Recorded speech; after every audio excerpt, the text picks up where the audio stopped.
नमस्कार दोस्तों, stock market studies में फिर से एक बार आपको स्वागत है। तो आज यहाँ पे मैं बात करूंगा एक पेनी स्टॉक के बारे में।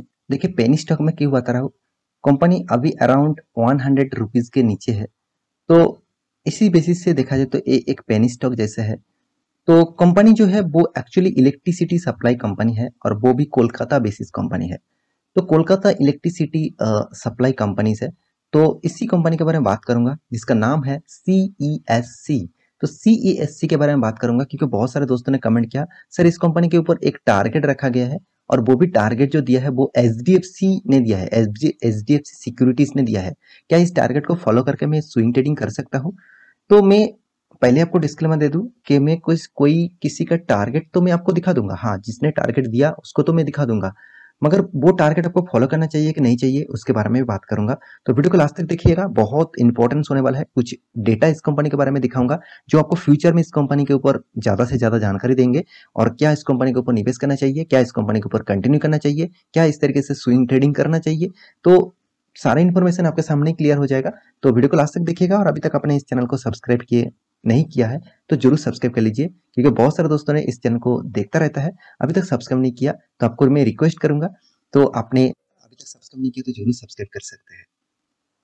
तो उसके साथ आप अभी तक डीमैट अकाउंट ओपन नहीं किया तो उसका भी लिंक आपको नीचे मिल जाएगा, जाकर अकाउंट ओपन कर सकते हैं, फ्री ऑफ कॉस्ट है। आप हाँ, हमारा ग्रुप से अकाउंट ओपन करेंगे तो आपको एक्स्ट्रा बेनिफिट मिलेगा हमारा तरफ से। और आप ट्रेडिंग करते हैं इंटरडे में, Nifty bank Nifty future options में, उसका भी लिंक आपको एक एक करके टेलीग्राम आपको नीचे मिल जाएगा, जाकर एक बार चेकआउट कर सकते हैं। अगर आपको अच्छा नहीं लगता तो आप ग्रुप से एग्जिट हो जाना। तो चलो देख लेते हैं आज के स्टॉक के बारे में। देखिए, जिस कंपनी के बारे में बात कर रहा था वो एक्चुअली CESC लिमिटेड है। तो CESC लिमिटेड क्या है? Calcutta electric supply corporation limited, जो एक्चुअली देखा जाए तो कोलकाता बेसिस कंपनी है। और कंपनी का टोटली जो बिजनेस मॉडल्स है वो इलेक्ट्रिसिटी जनरेट मतलब इलेक्ट्रिसिटी के ऊपर है। तो जो इलेक्ट्रिसिटी सप्लाई करते हैं और जो इलेक्ट्रिसिटी के ऊपर काम करते हैं। तो कोलकाता आप सभी जानते हैं वेस्ट बंगाल में पड़ते हैं और कंपनी का टोटल जो बिजनेस फैले हुए हैं, कौन सा जगह पे कंपनी का बिजनेस फैले है आप देख सकते हैं। कंपनी हावड़ा, हुगली, मतलब 24 24 परगना, मतलब 24 परगनास, और वो भी साउथ एंड नॉर्थ दोनों का। तो इस कुछ डिस्ट्रिक्ट में कंपनी का इलेक्ट्रिसिटी सप्लाई करते हैं। और कंपनी का टोटली जो एक्चुअली बिजनेस ज्यादातर फैला हुआ है म्यूनिसिपैलिटी कॉर्पोरेशन के ऊपर। तो कोलकाता म्यूनिसिपैलिटी ऑफ कॉर्पोरेशन इस जगह पे कंपनी का सप्लाई करते हैं, सिटीज ऑफ कोलकाता के ऊपर सप्लाई करते हैं। तो कंपनी का एक्चुअली पावर जनरेट कहाँ से होते हैं और उस जनरेट से कंपनी का कितना मतलब टोटल कैपेसिटीज क्या कंपनी करते हैं वो भी देख सकते हैं। तो कंपनी का जो आप देख सकते हैं यहाँ पे देखिए, बीज बीज थर्मल पावर। तो यहाँ पे कंपनी एक्चुअली जो कोलकाता में ही है लोकेशन इसका। तो अराउंड 750 मेगावाट का टोटल यहाँ पे कंपनी पावर जनरेट करते हैं और वो भी कोल फील्ड के ऊपर है, मतलब कोयला के ऊपर है। तो सारे के सारे कंपनी कोल फील्ड के ऊपर ही है। जैसे साउथर्न थर्मल पावर जो है वो भी देखिए 135 टोटल मेगावाट का पावर जनरेट करते हैं। यहाँ पे देखिए धरीवाल पावर स्टेशन जो चंद्रपुर में है, उसको भी 600 टोटल मेगावाट पावर जनरेट करते हैं। हल्दिया एनर्जी पावर स्टेशन जो हल्दिया में है, तो उसका भी ऊपर 600 पावर जनरेट करते हैं। तो इस कंपनी की एक नेगेटिविटी जो है वो है कोल फील्ड के ऊपर काम कर रहा है। मैं इस पॉइंट को मैं एक बार आपको नेगेटिविटी क्यों बता रहा हूँ, चलो वो भी बता देता हूँ। देखिए, आप सभी जानते हैं कोयला का कितना डिमांड है और कोयला का प्राइस कितना बढ़ रहा है, साथ ही साथ कोयला का कितना ज्यादा यहाँ पे मतलब मैन्युफैक्चरिंग कम हो रहा था, जिसलिए बहुत सारा बहुत सारा पावर इंडस्ट्रीज, मतलब बहुत सारा थर्मल पावर इंडस्ट्रीज बंद पड़े हुए हैं इसी के कारण में, क्योंकि कोयला का जो डिमांड है उसी तरीके से सप्लाई नहीं हो रहा है। तो इसी बेसिस से देखिए, आपने आपके ऊपर में एक वीडियो बना के दिया था कि IRCTC ने बहुत सारे ट्रेन कैंसिल किया। उसका जो मेन रीजन था, जो कोयला है वो ठीक टाइम में, जो जितने सारे कोलफील्ड जितने सारे थर्मल पावर है उसके टाइम टाइम में पहुंच नहीं पा रहा था, जिसलिए बहुत सारे थर्मल पावर बंद है, बहुत सारे इंडस्ट्रीज के लिए इम्पेक्ट पड़ रहा है। क्योंकि देखिए, पावर इंडस्ट्रीज अगर ठीक ठाक नहीं काम करेंगे तो उसके लिए इफेक्ट तो जरूर पड़ेगा।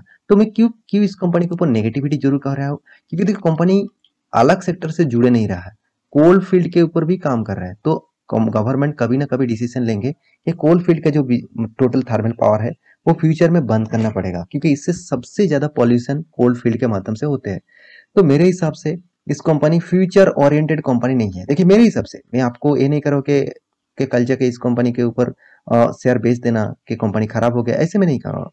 मेरे कहने का मतलब अभी फिलहाल के लिए तो कंपनी ठीक है, मगर फ्यूचर में मुझे लगता है इस कंपनी में उतना सस्टेनेबिलिटी नहीं रहेगा जब तक कंपनी अलग सेक्टर का एक्वायर नहीं करेगा, ग्रीन एनर्जी के ऊपर काम नहीं करेगा। ये था कुछ बेसिक इन्फॉर्मेशन। अभी देख लेते हैं कंपनी के बाकी डेटा के ऊपर। तो देखिए बाकी डेटा में दिखा दूं तो उससे पहले कंपनी के ऊपर जो टारगेट रखा दिया गया है वो चलो सबसे पहले मैं आपको दिखा देता हूँ।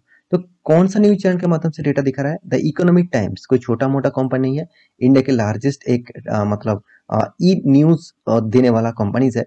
तो मैं थैंकफुल हूँ इस कंपनी के ऊपर एक अच्छा खासा न्यूज यहाँ पे पब्लिश किया। देखिए कितना अच्छा खासा है वो तो बाद में पता चलेगा। देखिए कंपनी का अभी प्राइस रेंज आप देखेंगे तो अराउंड 80 रुपीज के अंदर चल रहा है, 80 रुपीज के अंदर इसका प्राइस रेंज चल रहा है अभी के फिलहाल के सिनेरियो में। मगर कंपनी ने देखिए, कंपनी का जो टोटल इसका जो बाई का जो रिकमेंडेशन किया जा रहा है, जो टारगेट प्राइस रखा जा रहा है 113 तो 113 के टोटल टारगेट है वो भी किसने रखा? HDFC सिक्योरिटीज ने। तो HDFC सिक्योरिटी आप सभी जानते हैं हाउस डेवलपमेंट फाइनेंशियल कॉर्पोरेशन, जो एक्चुअली इंडिया के नंबर 1 कंपनी है फाइनेंस इंडस्ट्रीज में, तो मतलब हाउसिंग फाइनेंस इंडस्ट्रीज में। तो उसी कंपनी ने यहाँ पे टारगेट रखा 113। देखिए मैं ये नहीं कहूंगा कि कोई छोटा मोटा कंपनी टारगेट रखा है तो इसलिए आप निवेश मत करिए। देखिए बड़ा कंपनी टारगेट रखा है मतलब एक अच्छा पॉजिटिविटी होते हैं, मगर मैं इस तरीके से टारगेट को कभी आज तक नहीं फॉलो किया और फॉलो भी नहीं करूंगा, क्योंकि इस तरीके से टारगेट उनका खुद का एनालिसिस है उसके ऊपर किया हुआ है। आप खुद का एनालिसिस करिए, उसके बाद आपको लगे हाँ इस टारगेट को फॉलो करना चाहिए तो हम फॉलो कर सकते हैं। क्योंकि देखिए कंपनी ने टारगेट दिया, वो टारगेट तो दिया, मगर एक चीज चलो वो दिखा देता हूँ। तो कंपनी ने टारगेट तो दिया, अराउंड उन्होंने बाय दिया 78 रुपीज में और इसका टारगेट है 113।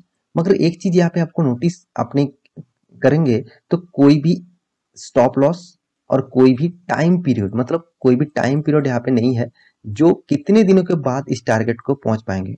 मैं भी तो बता दूंगा कि 150 तक जाएगा, कब जाएगा मुझे थोड़ी पता है। तो मैं कहूंगा 5 साल 10 साल 15 साल होल्ड करिए तब जाएगा। तो ऐसे कुछ बात नहीं होते। तो ऐसे बात अगर हो जाता तो अलग अलग चीज हो जाते। तो मैं इस तरीके से टारगेट को नहीं फॉलो करता हूँ। तो बहुत सारे दोस्तों ने इस तरीके से टारगेट को फॉलो करके काम करते हैं, तो उसके लिए मैं जरूर एक रिक्वेस्ट करूंगा। तो आप ट्रेडर है तो आप ट्रेडर के तरीके से इसको एनालिसिस करिए, अगर आप इन्वेस्टर है तो इस तरीके से टारगेट को आप भूल ही जाइए। तो कंपनी के ऊपर क्या अभी निवेश करना चाहिए तो उसके लिए आपको बाकी डिटेल्स देखना है। तो देखिए कंपनी कोई छोटा मोटा कंपनी नहीं है, हाँ अराउंड आप देखेंगे तो 10,000 करोड़ का इसका मार्केट कैप है। तो उसके बेसिस से देखा जाए तो कंपनी एक छोटा मोटा ही है। तो कंपनी का पी रेशियो बहुत रिजनेबल प्राइस में है इसका इंडस्ट्रीज पी रेशियो के हिसाब से। कंपनी का return of equity, return of capital employed ठीक ठाक है। कंपनी का price range and book value same to same level में है, एक अच्छा खासा बात है। और कंपनी का और एक चीज मैं यहाँ पे आपको दिखा दूं तो कंपनी का प्रोमोटर का होल्डिंग 52% है, अच्छा खासा है। कंपनी इनकम भी अच्छा खासा कर रहा है 1300 करोड़ का। कंपनी का हाथ में कैश फ्लो भी 1700 करोड़ का है। तो हर पैरामीटर आपको पॉजिटिव दिखेगा। इसका जो कंपटीटर है उसके हिसाब से कंपनी बहुत नीचे रैंकिंग कर रहा है। कंपनी का प्रॉफिट रेशियो आपको ईयर ऑफ ईयर बेसिस दिखा दूं तो हर साल में कंपनी का प्रॉफिट ग्रोथ होता जा रहा है। तो ये एक पॉजिटिव साइन है। तो देखिए आप अभी कहेंगे सर आप तो बता रहे हैं कि कंपनी उतना खास नहीं है। देखिए मैं ये नहीं बता रहा कि कंपनी खास नहीं है, कंपनी जबरदस्त परफॉर्मेंस कर रहा है, मगर फिलहाल अभी के लिए तो परफॉर्मेंस अच्छा कर रहा है।